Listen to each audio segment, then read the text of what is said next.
हजरत अब्दुल्ला की जिंदगी देखो, सैयदा आमिना की जिंदगी देखो। कहती है आमिना, कहती है अब्दुल्ला मैं बड़े नसीब वाली हूँ, खुदा ने तेरे जैसा जवान मेरे मुकद्दर में लिखा है। हजरत अब्दुल्ला कहते हैं आमिना मैं तुझसे ज्यादा नसीब वाला हूँ, मुझे तेरे जैसी शरीक हयात रब ने अता की है। अल्लाह अकबर। अभी कुछ माह गुजरे थे कि जिंदगी हंसी खुशी गुजर रही थी, चंद माह गुजरे थे।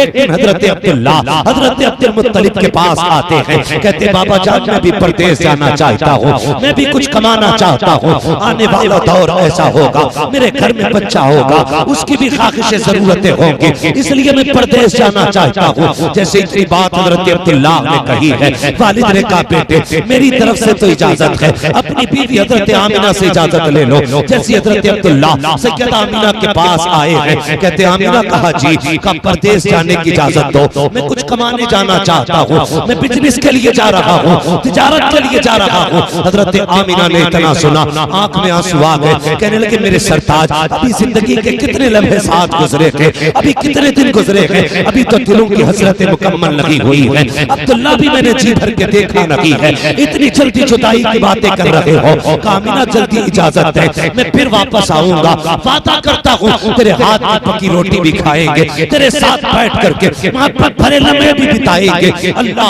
अकबर। हजरत आमिना ने हजरत अब्दुल्ला को इजाजत देती है। जैसे हजरत अब्दुल्ला परदेश जा रहे हैं, जहाँ तक हजरत अब्दुल्ला नजर आए हैं, सैयदा ने खड़े होकर के अपने सरताज को जाते हुए देखा है। अल्लाह अकबर। कुछ दिन बीत जाते हैं, कुछ वक्त गुजर जाता है, इधर हजरत आमिना हजरत अब्दुल्ला की वापसी के इंतजार में है। जब वो वक्त करीब आया जिस वक्त में हजरत अब्दुल्ला को पलट करके आना था, हजरत आमिना इंतजार कर रही है, वो दिन आने वाला था। आप कहते हैं बाबा कहा जी का मेरे अब्दुल्ला का पता नहीं चला है, चाहिए किसी से पूछो तो सही मेरे अब्दुल्ला अभी तक आए क्यों नहीं है। हजरत अब्दुल्ला के इंतजार में सैयदा आमिना क्या करती है, एक दिन घर में सफाई की है, खाने के इंतजाम में लग जाती है। हजरत अब्दुल मुत्तलिब ने कहा था ए बेटी आमिना बता तो सही ये क्या कर रही हो। कहा आज अब्दुल्ला आ सकते हैं, मैं इसलिए घर की सफाई कर रही हूँ, मैं घर में इंतजाम कर रही हूँ। ये कह के हजरत आमिना ने कहा कि जरा पता तो कीजिए कब तक अब्दुल्ला आने वाले हैं। हजरत अब्दुल मुत्तलिब घर से निकले हैं, हरम शरीफ में पहुंचे हैं, अभी पूछना चाहते थे, इतने में एक शख्स दौड़ता हुआ आया, उसने कहा कि आप भी अब्दुल मुत्तलिब हो। कहा जी का एक बड़ी बड़ी खबर है। कहा क्या खबर लेके आए हो कि अब्दुल्ला तुम्हारे बेटे हैं। कहा जी का अब्दुल्ला वापस नहीं आएंगे। कहा किस लिए। का रास्ते में उनका इंतकाल हो गया है। इतना सुनना था। हजरत अब्दुल मुत्तलिब जमीन पे बैठ जाते हैं, अपने दिल को संभाल रहे हैं। आपके पास खुदा ने कई बेटे दिए थे, खुद को तो संभाल लेते हैं, लेकिन दिल कहता है अब्दुल मुत्तलिब जरा ये तो बताओ, आमिना पूछेंगी तो क्या जवाब दोगे। ये सोच करके आप जब कदम घर की तरफ बढ़ाते हैं, हर कदम उठता हुआ ऐसा लग रहा था जैसे कोई जमीन को फैला रहा हो, कदमों को किसी ने पकड़ लिया हो। अब घर की तरफ बढ़ रहे हैं, हिम्मत जवाब दे गई है, अपने दरवाजे पर आए हैं। जैसे आने की आहट महसूस हुई है, सैयदा आमिना दरवाजे पे आ जाती है। आने के बाद कहती है अब्बा बताओ तो सही मेरे अब्दुल्ला का पता चला कि नहीं। अल्लाह अकबर। हजरत अब्दुल मुत्तलिब की सुर्ख आंखें देखी हैं, भीग जाती है हजरत अब्दुल मुत्तलिब की आंखें। कहती है ए आमिना ए बेटी अब किसी का इंतजार मत करना, जिस अब्दुल्ला के इंतजार में तू शाम शाम जागती है, दिन भर रात तकती रहती है, अब वो अब्दुल्ला नहीं आने वाला है। इतना सुनना था। सैयदा जमीन पे बैठ जाती है, अपने शिकम पे हाथ रखा है, कहती है मेरे परवरदिगार मेरे शिकम में जो बच्चा है अभी इसने बाप का चेहरा नहीं देखा, अभी इसने बाप को नहीं देखा, इसके दुनिया में आने से पहले बाप का साया ले लिया गया। ए मेरे परवरदिगार मेरा बच्चा पैदा होने से पहले यतीम हो गया है। जैसे इतना कहा आवाज आती है आमिना परेशान ना हो, हम तेरे बेटे को लावारिस नहीं रखेंगे, हम तेरे बेटे को कायनात का वारिस बना के दुनिया में पैदा फरमाएंगे। ये हजरत अब्दुल्ला हजरत अब्दुल मुत्तलिब हजरत अब्दुल्ला की मौत की खबर हजरत अब्दुल्ला के घर आई है। सैयदा आमिना की वो जिंदगी के लम्हे याद रखना। मैं एक बात पहले कहना चाहूंगा, जहां तक मेरी आवाज जा रही हो और बेटी वालों तो मेरी बात नोट करके लेके जाना, अपनी बेटियों को ये सबक दे देना, कभी शोहर को बद्दुआ न देना, कभी शोहर के खिलाफ कोई गलत जुमला न कहना। खुदा की कसम शोहर शोहर हुआ करता है, शोहर शोहर हुआ करता है, जब कभी झगड़ा होता है कितनी आसानी से औरतें कह देती हैं जा पलट के मत आना, मुझे तेरी सूरत भी अच्छी नहीं लगती है, मैं तुझे देखना नहीं चाहती। ए मेरी बेटी मेरी बहन, तुझे खुदा का वास्ता शोहर शोहर होता है इसे बद्दुआ न दे, बल्कि ये घर से निकले मुसल्ला बिछा के सजदे में सर रख के अपने रब से दुआएं किया कर। मालिक सुहागन के जोड़े में छोड़ के गया है, सुहाग के जोड़े में मालिक ने लाना, ये दुआएं मांगा करो। वरना हमने देखा है अगर शोहर चला जाता है तो वो औरतें जिनकी हुकूमत घर में चला करती है, अगर 10 बेटों की माँ भी हो फिर भी शोहर के बाद उसकी कोई औकात नहीं रह जाती है। अगर शोहर इंतकाल कर जाता है तो माँ की हाथ की कलाई के सोने के कंगन तक बेटे उतार लेते हैं। हाँ हाँ, वो माँ जिसकी मर्जी से घर में एक वक्त का खाना जिसकी मर्जी के बगैर नहीं बनता, अगर उसका शोहर इंतकाल कर जाए तो कल यही बेटे अपने चूल्हों के लिए लड़ा करते हैं। वो माँ कल जिसकी मर्जी से खाना बनता था आज वो अपनी रोटी का इंतजार करती है, कोई बेटा रोटी दे करके जाए। हाँ हाँ, हम जानते हैं 4-4 बेटों को हमने एक माँ को रोटी देने के लिए लड़ते हुए देखा है, ये कहते सुना है आज बारी तेरी है, आज बारी तेरी है। ए मेरी बहन, अपने शौहर की जिंदगी की सलामती की दुआएं मांगना। अगर ये सलामत है तो तू किसी की मोहताज नहीं रहेगी, अगर ये चला गया तो तेरी जिंदगी में दुखों की सिवा कुछ नहीं रह जाएगा। हाँ हाँ, तेरे घर के आंगन में वो नूरानी छत तो होगी लेकिन इज्जत से रोटी देने वाला कोई ना होगा। तेरे बदन पे कपड़े तो होंगे लेकिन उन कपड़ों की रौनक मिट चुकी होगी। तेरे सर पे दुपट्टा तो होगा लेकिन उसकी जीनत जा चुकी होगी। हाँ हाँ, अगर शौहर का जनाजा उठा तो सिर्फ कमाने वाला नहीं, तेरी हजरत कब्रिस्तान चली जाएंगी, तेरी ख्वाहिशें कब्रिस्तान चली जाएंगी। इसलिए मैं कहता हूँ कभी शौहर को बददुआ न देना। अगर कहना है तो ये कहना मालिक मैं रखूं न रखूं, मेरे शौहर का साया मेरे बच्चों पे सलामत रखना। नारे तकबीर, नारे रिसालत, उलमाए अहले सुन्नत मसलके आला हजरत जश्न ईद मिलादुन नबी। नारे तकबीर, नारे रिसालत। इसका थोड़ा इको क्यों कीजिए और आवाज बढ़ा दीजिए, जो बात समझ में तवज्जो है आप लोगों को। आज जरूरत है हम अपनी बेटियों को क्या समझाते हैं। हम अपनी बेटियों से ये कहते हैं डरना नहीं है, जो होगा देख लेंगे। ये जो रिपीट है ना, जो होगा देखा जाएगा। कौन क्या देख लेगा? कोई देख सकता है? बड़े बड़े नवाबों से बेटियां नहीं पली, तुम पालोगे। कई बार मां ये कह देती है डरना मत, 18 साल हम नहीं पाला है तुझे। 18 साल पालना आसान है, निकाह के बाद बेटी को घर पे रखना बड़ा मुश्किल काम। ये चढ़ावे मत देना और बेटियों को समझा देना तेरा शोहर ही तेरी दुनिया है और तेरा शोहर ही तेरी आखिरत है। क्या पता जिनके घरों से शोहर चले जाते हैं उनकी जिंदगी कैसी हो जाती है। हाँ, हम उस समाज के बीच रह रहे हैं, अगर शोहर इंतकाल कर जाए तो उस वक्त तक बच्चों को रोटी कोई नहीं देता जब तक उनसे नौकरों की तरह काम नहीं ले लिया जाता। ये जालिम समाज है, सबकी बात नहीं करता, लेकिन हकीकत है जाओ माशरे को जाके देखो, किस घर में लड़ाई नहीं। शोहर घर से निकलता है, बीवी किचन में खड़े खड़े कहती है जा तेरी सूरत देखने का बारा नहीं, मर जाना किसी काली से दबके। तुझे शर्म आनी चाहिए। अगर ये सफेद कफन में लिपट के आया ना, कोई तुझे इज्जत से दो रोटी देने वाला नसीब नहीं होगा। कोई इज्जत से दो रोटी देने वाला नसीब नहीं होगा। तुझे क्या पता ये शौहर क्या है। हाँ, अगर पागल भी हो ना शौहर तो औरत के लिए एक सायादार दरख्त होता है। दीवाना हो शौहर फिर भी औरत के लिए एक पहाड़ होता है, एक दीवार है औरत के इज्जत के बीच में शौहर। और हम जा देखा जाएगा, उठा के पटक देंगे, जेल करा देंगे। अभी जेल में कुछ अहबाब ने बताया ऐसे ऐसे बूढ़े लोग मिले कि जिनसे कोई मिलाई करने तक जेल नहीं आया। मुफ्ती साहब क़िबला ऐसा मासूर शख्स एक था बूढ़ा कि जो बेल चेयर पे बैठा हुआ था, बेल चेयर पे जेल के अंदर, उससे पूछा गया कि चाचा इस उम्र में आप यहाँ कैसे आ गए? कहने लगे बहू ने मुकदमा किया था। बहुत गौर से मेरी बात सुनिए। कहने लगे बहू ने मुकदमा किया, जिसकी सफेद दाढ़ी है उसको तुमने दहेज प्रथा के केस में लाके जेल के अंदर डाल दिया। जिसके बाल सफेद हो गए हैं उस पे तुमने 76 के मुकदमे लगा करके उसे जिल्लत की जिंदगी जीने पे मजबूर किया। ए हव्वा की बेटी, मेरा इतना सवाल है, मुझे इतना बता दे, क्या तुझे मौत नहीं आनी है? क्या तुझे मर के रब को मुंह नहीं दिखाना है? ये झूठे मुकदमे, ये 420 के केस ना करो।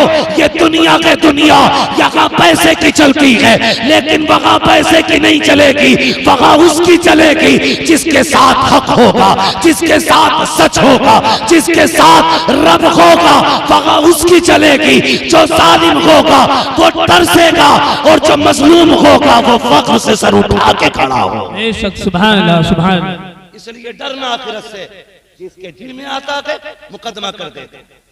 ये मुसलमानों की कहानी है, जाओ जेलों में जाके देखो। कितनी औरतों ने सिर्फ अपनी बेवकूफी की वजह से अपने शोहरों को जेल में डाल दिया और उनके बच्चे बाप के होते हुए यतीमों की तरह जिंदगी गुजार रहे। शर्म आनी चाहिए हमारे समाज में। 12वीं का झंडा हर बेवा के घर पे होगा, हर शादीशुदा, हर जोड़े के घर पे लगा होगा। हाँ, यतीमों के घर पे भी झंडा होगा, अमीरों के घर पे भी झंडा होगा। लेकिन मुझे जरा ये बताना, ये झंडा लगाने वाले ये फैसला करेंगे पहले कि जो हमारे अंदर कमियां थी उन कमियों को पहले दूर करेंगे, बाद में मुस्तफा के नाम का झंडा लगेगा। बेशक, ये कब होगा बताइए? खुदारा बदलें अपने आप को। ये जो बेटियां मुकदमे कर रही हैं और शरीफ और बेगुनाह लोगों को फंसाती हैं, अल्लाह से डरो, वरना अल्लाह जब गिराएगा कब्र में कोई बचाने वाला नसीब नहीं होगा, कोई बचाने वाला नसीब नहीं होगा। आज तेरे भैये की थानेदार से रेट पेट अच्छी है ना, आज तेरे भाई के शोर से और सिफारिश से ऊपर तक है, तो जिसे चाहोगे फांसी करा दोगे, जिसे चाहोगे जेल में डलवा दोगे। नहीं, डरो अल्लाह से। एक दिन ऐसा आएगा कि उस दिन कोई नहीं होगा बचाने वाला। फिर अल्लाह आवाज देगा, बुला अपने हिमायतियों को, बुलाओ उनको जो पैसों पे दम भरते थे, बुलाओ उनको जिनके मामलात थाने कचहरियों में ज्यादा थे। फिर कोई नहीं आने वाला, कोई नहीं आने वाला। खुदारा बेटियों को यही सबक पढ़ाए, यही सबक पढ़ाए कि तेरा शोहर तेरी खुशियों का सबसे बड़ा जिम्मेदार है। अपने शोहर की जिंदगी की दुआएं मांगना, ये बताया करो अपनी बेटियों को, अपने शोहर की जिंदगी के लिए दुआएं मांगना। आज ना लगता नहीं है, जिन औरतों के शोहर इंतकाल कर जाती, सब कुछ होते हुए भी वो जिंदा लाश बन के रहा करती है, जिंदा लाश।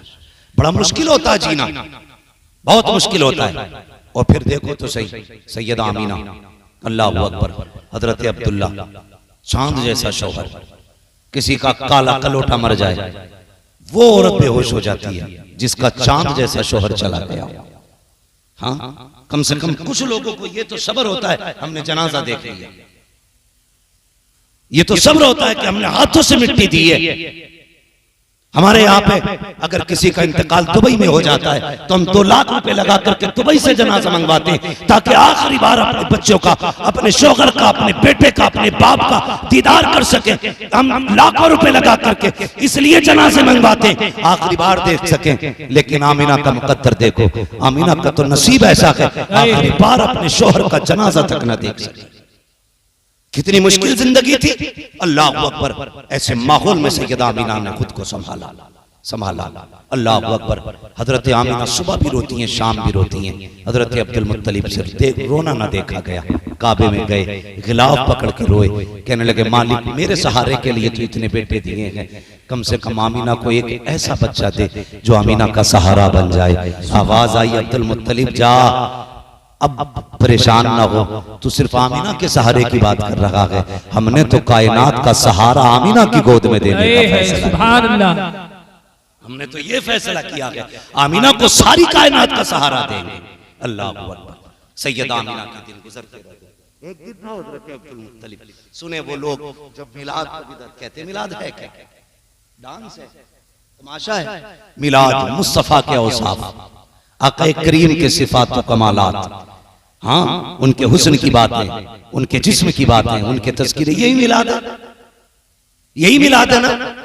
बोलो, यही मिलाद है ना। हुजूर की बात होगी को तो मिलाद कहा जाता है। ये यहां बैठ के गाली देता है, नहीं देता ना। तो मैं तो एक बात कहता हूं ना, आला हजरत ने क्या गलत कहा? आप फरमाते हैं और तुम पर मेरे आका की इनायत न सही, नजदियों कलमा पढ़ाने का भी एहसान गया।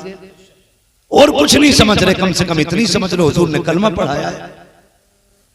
इसी बहाने करो हुजूर क़यामत की खुशियां मना लिया करो कि हुजूर ने दीन दिया क्या हमें, यही सोच कर जश्न मना लिया करो।